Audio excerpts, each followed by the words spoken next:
Jamaah Jumat rahimakumullah. Alhamdulillah, sebagai seorang muslim, sebagai seorang mukmin, sebagai hamba Allah Subhanahu wa taala, sudah sangat pantas kita senantiasa bersyukur kepada Allah Subhanahu wa taala atas setiap keadaan, atas setiap apa yang Allah Subhanahu wa taala berikan kepada kita, baik itu nikmat, bahkan jika itu adalah ujian dan musibah, maka kita ucapkan alhamdulillahi ala kulli hal. Segala puji bagi Allah Subhanahu wa taala atas segala sesuatu, dan dialah Allah Subhanahu wa taala yang paling berhak untuk mendapatkan setiap pujian dari hamba-hambanya yang beriman kepada Allah Subhanahu wa taala. Alhamdulillahi rabbil alamin. Segala puji bagi Allah Subhanahu wa taala Rabbul alamin.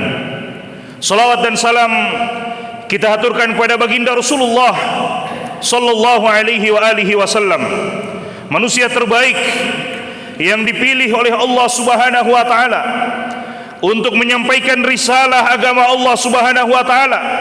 Tidaklah satu kebaikan sekecil apapun dia kecuali Nabi sallallahu alaihi wasallam telah menyampaikan dan telah mengajak umatnya untuk mengerjakan kebaikan tersebut, yang kebaikan itu bisa mengantarkan hamba-hambanya kepada surga Allah Subhanahu wa taala.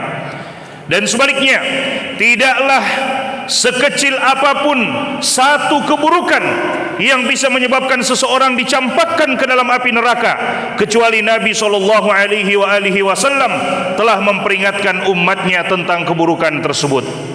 Jemaah yang dimuliakan oleh Allah Subhanahu wa taala, dalam satu hadis yang dikeluarkan oleh Imam Al-Bukhari dan Imam Muslim, juga Imam At-Tirmidzi dan yang lainnya, dari sahabat yang mulia Abu Abdurrahman Abdullah ibn Mas'ud radhiyallahu taala anhu, sahabat yang mulia, beliau mengatakan bahwasanya Nabi sallallahu alaihi wasallam telah menceritakan tentang proses terjadinya manusia, proses diciptakannya manusia di dalam rahim ibunya.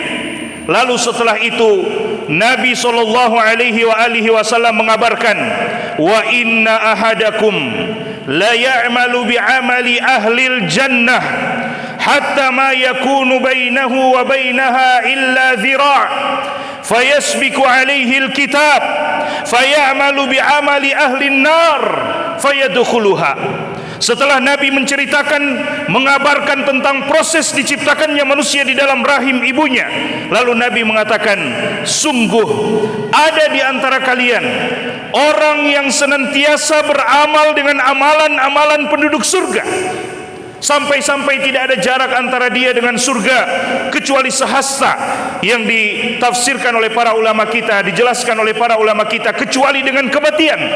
Akan tetapi di akhir hayatnya takdir Allah Subhanahu wa taala mendahuluinya, fayamalu bi amali ahlin nar, maka di akhir hayatnya dia beramal dengan amalan penduduk neraka, fayadkhuluha, dia pun masuk ke dalam neraka, wa na'udzubillahi min dzalik.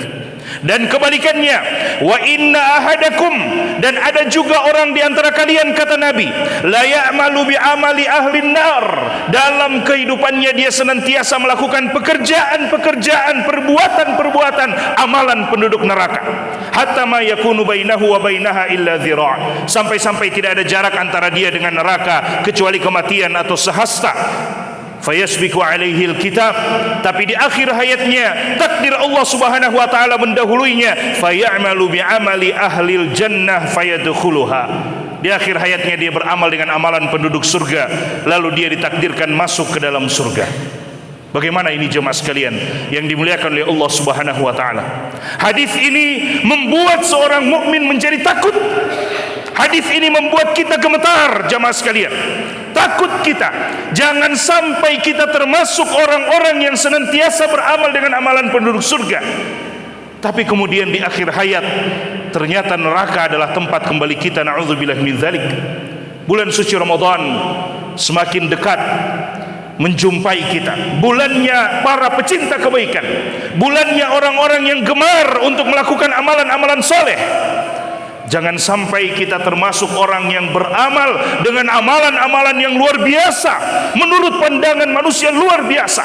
Khatam Al-Quran berkali-kali, solat tarawihnya yang paling khusyuk kelihatannya, sedekah dan zakatnya luar biasa di bulan yang mulia tersebut. Tapi na'udzubillahi min dzalik, ternyata itu hanya sebatas pandangan manusia, dan ternyata tidak ada satupun di antara amalan itu yang diterima oleh Allah Subhanahu wa taala. Na'udzubillahi min dzalik. Hadis ini membuat kita takut. Hadis ini sekaligus membuat para pendosa untuk senantiasa penuh harap kepada Allah Subhanahu wa taala. Sebanyak apapun dosa yang pernah dia lakukan, dia masih punya harapan untuk menjadi penduduk surga Allah Subhanahu wa taala. Bagaimana hal itu jemaah sekalian? Di antara penjelasan para ulama kita, yang paling pertama, kenapa seseorang beramal dengan amalan penduduk surga tapi kemudian neraka tempat kembalinya? Yang paling pertama kata para ulama kita adalah karena amalan-amalan penduduk surga yang dia kerjakan bukan lillahi ta'ala, bukan untuk Allah Subhanahu wa taala, bukan ikhlas kepada Allah Subhanahu wa taala. Dia tidak melakukan amalan-amalan itu karena mengharapkan pahala dari Allah, tapi dia mengharapkan sanjungan, dia mengharapkan pujian, dia mengharapkan pandangan-pandangan manusia tertuju pada dirinya, dia mengharapkan kehidupan dunia dari apa yang dia lakukan. Maka Allah Subhanahu wa taala berikan semua yang dia inginkan tersebut di dunia, tapi di akhirat tidak ada bagian untuknya kecuali azab Allah Subhanahu wa taala, wal iyadzu billah. Oleh karena itu, dalam hadis yang lain, Nabi SAW menjelaskan hadis tersebut. Nabi mengatakan, wa innar rajula la ya'malu bi amali ahlil jannah fi ma yabdu linnas. Ada orang yang senantiasa beramal dengan amalan-amalan penduduk surga fima yabdu linnas, menurut pandangan manusia. Manusia melihat dia alim, manusia melihat dia ahli ibadah, manusia melihat dia tidak pernah meninggalkan salat, manusia melihat dia orang yang senantiasa dermawan.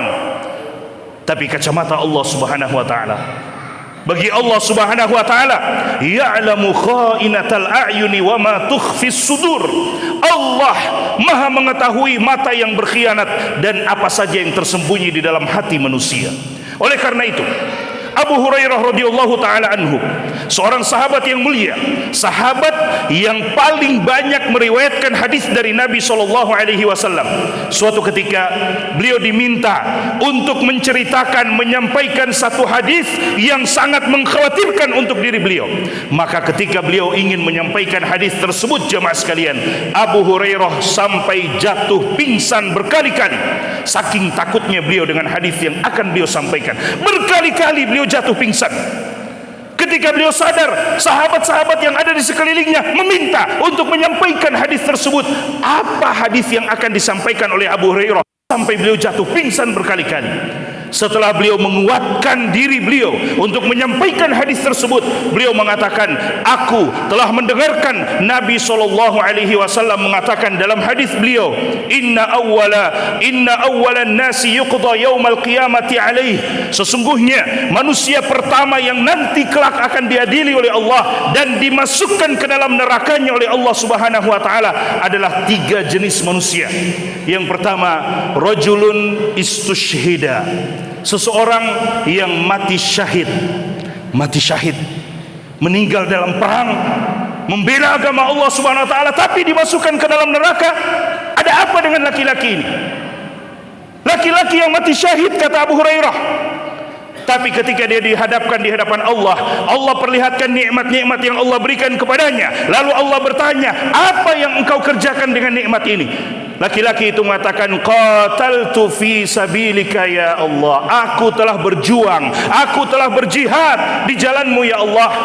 Tapi Allah Subhanahu wa taala mengetahui apa yang ada di dalam hati manusia. Lisannya mengatakan lillahi ta'ala, tapi hatinya tidak mungkin menyembunyikan kalau dia tidak menginginkan Allah Subhanahu wa taala. Maka Allah mengatakan kadzabta. Allah katakan engkau telah berdusta. Wa taqulul malaikatu kadzabta, dan malaikat yang ada di sekitar Allah mengatakan engkau telah berdusta. Walakinnaka qatalta liyuqal bi annaka jari.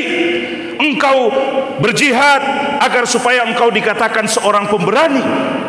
seorang yang sangat berani, faqad qil, dan itu telah dikatakan di dunia, engkau telah dapatkan pujian manusia. Demi Allah jamaah sekalian, jika setiap amalan yang kita lakukan hari ini, salat kita, puasa kita di bulan Ramadan nanti, dan setiap keseharian kita, bacaan Al-Quran kita, zikir kita, sedekah kita, jika semua itu kita lakukan hanya untuk mendapatkan pandangan manusia, pujian manusia, kita akan dapatkan. Tapi di akhirat kita tidak akan dapatkan apa-apa dari Allah Subhanahu wa ta'ala kecuali azabnya. Maka diperlihatkan dan dikatakan bahwa dia telah berdusta. Lalu kemudian faumira bihi wa suhiba ala wajhihi wa ulqiya finnar, diperintahkan untuk ditarik tersungkur di tanah lalu dilemparkan ke dalam api neraka. Yang kedua, rajulun ta'allamal ilma, seseorang yang mempelajari ilmu agama, wa 'allamahu, bahkan dia mengajarkan ilmu agama itu kepada orang lain, wa qara'al Qur'an, bahkan dia membaca Al-Qur'an, bagian dari amalan, bagian dari ilmu yang dia pelajari. Tapi ketika dia di hadapan Allah SWT, Allah bertanya apa yang telah dia lakukan dengan ilmunya, apa yang telah dia lakukan dengan bacaan Al-Qur'annya, maka dia mengatakan ta'allamtu fikal ilma, aku belajar ilmu hanya untuk mendapatkan pahalamu ya Allah, wa qara'tu fikal Qur'an, aku membaca Al-Qur'an untuk mendapatkan pahalamu. Tapi Allah mengatakan kadzabta, engkau berdusta. Wa taqulul malaikatu kadzabta, malaikat pun berkata engkau telah berdusta. Akan tetapi engkau membaca Al-Quran, engkau mempelajari ilmu, liqal bi annaka alim, supaya dikatakan engkau seorang alim ulama, waliyuqal bi annaka qari, supaya engkau dikatakan sebagai seorang qari. Faqad qil, di dunia engkau telah dapatkan itu, tapi di akhirat Allah lemparkan ke dalam api neraka.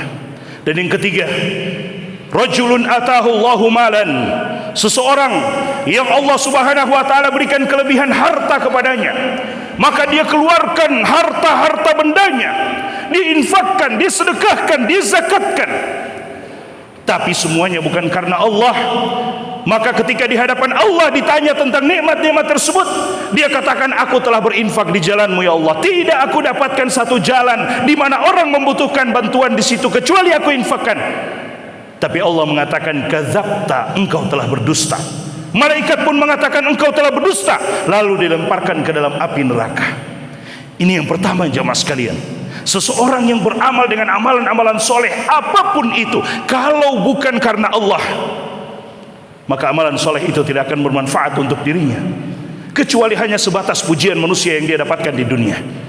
Yang kedua, kata para ulama kita, ada orang yang beramal dengan amalan-amalan soleh, salat, puasa, bacaan Al-Quran, zakat dan sedekah, dan amalan-amalan soleh lainnya. Akan tetapi dia tidak menjaga lisannya. Dia tidak menjaga lisannya dari kehormatan orang-orang muslim lainnya. Dia tidak menjaga tangannya, dia tidak menjaga pandangannya. Maka kelak pada hari kiamat, orang yang seperti ini juga terancam dengan api neraka Allah Subhanahu wa ta'ala. Suatu ketika Nabi SAW bertanya kepada para sahabat, atadruna manil muflis yaumal qiyamah, wahai para sahabatku, tahukah kalian siapa orang yang bangkrut pada hari kiamat kelak? Maka sahabat menjawab sesuai dengan prediksi manusia, al-muflisu fina man la dirham lahu wala mata'. Wahai Rasulullah, orang yang bangkrut di antara kami adalah orang yang tidak punya dirham lagi, tidak punya harta benda. Tapi bukan itu yang Nabi maksudkan. Nabi mengatakan al-muflisu min ummati, orang yang bangkrut dari umatku, man ya'ti yaumal qiyamati bi salatin wa zakatin wa siyamin, orang yang datang nanti pada hari kiamat dengan membawa pahala salatnya, membawa pahala puasanya, membawa pahala zakatnya, membawa pahala yang luar biasa. Akan tetapi waqad syatama hadza, dulu di dunia dia pernah mencela si fulan, dia pernah menghina si fulan. Wa qadzafa hadza, dia pernah menuduh dengan tuduhan yang tidak benar kepada si fulan. Wa daraba hadza, dia pernah memukul dengan cara yang tidak dibenarkan dalam syariat. Wa qadzafa dama hadza, dia pernah mengeluarkan darah seseorang, mengalirkan darah seseorang, dia pernah membunuh orang dengan cara yang tidak benar, na'udzubillahi min dzalik. Maka pada hari kiamat pengadilan yang seadil-adilnya dari Allah Subhanahu wa taala. Diperhadapkan antara orang zalim dan orang yang terzalimi. Orang-orang yang terzalimi mengadu di hadapan Allah, maka kebaikan-kebaikan dari orang zalim diambil oleh Allah dan diberikan kepada orang-orang yang datang mengadu kepada Allah Subhanahu wa taala. Ternyata jamaah sekalian, ternyata orang-orang yang dizalimi di dunia masih sangat banyak mengadu di hadapan Allah, sementara kebaikan-kebaikannya telah habis. Maka apa yang Allah lakukan? Keburukan-keburukan dari orang yang terzalimi diambil dan diberikan kepada orang-orang yang zalim, muflis, bangkrut, kebaikan sudah tidak ada, tapi justru Allah timpakan keburukan-keburukan kepadanya. Lalu kemudian faturiha finnar, lalu dicampakkan dan dilemparkan ke dalam api neraka. Na'udzubillahi min dzalik. Padahal dulu di dunia dia adalah orang yang rajin beribadah kepada Allah, tapi lisannya tidak mampu dia jaga dari saudara-saudara muslimnya. Padahal dulu di dunia dia adalah orang yang rajin beribadah, tapi ternyata banyak kezaliman yang dia lakukan kepada kaum muslimin lainnya. Jemaah yang dimuliakan oleh Allah Subhanahu wa taala, semoga Allah Subhanahu wa taala menyampaikan kita ke bulan suci Ramadan, dan semoga Allah Subhanahu wa taala menjadikan kita hamba-hamba yang benar-benar bertakwa kepada Allah Subhanahu wa taala. Kita beramal ibadah benar-benar mengharapkan apa yang Allah Subhanahu wa taala siapkan untuk orang-orang yang bertakwa, karena kita mengharapkan pahala yang terbaik dari Allah, dan kita berharap dengan amalan-amalan itu Allah mengantarkan kita ke dalam surganya. Barakallahu li wa lakum fil Qur'anil azim, wa nafa'ni wa iyyakum bima fihi minal ayati wa dzikril hakim. Qultu ma sami'tum wa astaghfirullah li wa lisairil muslimina min kulli dhanb fastaghfiruhu innahu huwal ghafurur rahim.